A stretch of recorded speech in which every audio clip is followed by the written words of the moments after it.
Баршаңызға сәлем. Бүгін сіздерге қанның қою болуының белгілері жайлы айтпақшымын. Қан ағзада тасымалдаушы рөлді атқаратын жүйе, яғни оттегіні бүкіл тіндерге тасымалдайды.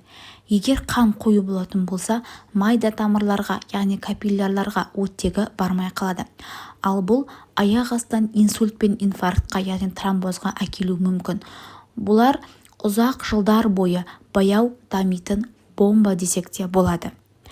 Қан қою болуының белгілері, ең бастапқы белгілері жиі шаршағыштық, себепсіз бастың ауруы, әлсіздік, аяқ-қолдың салқын болуы, ұюы, жансыздануы, көз көруінің, құлақ естуінің төмендеуі, ұйқышылдық, ентігу, жүрек соғысының жиілеуі жатады.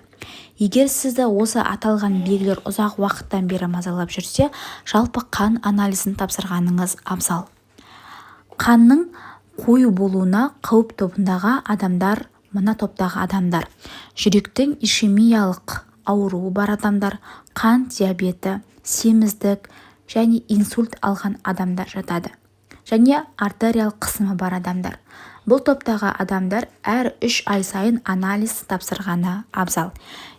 Егер видеом пайдалы болған болса, достарыңызбен бөлісіп, лайк басып, комментарий бөліміне сұрақ қойсаңыздар болады.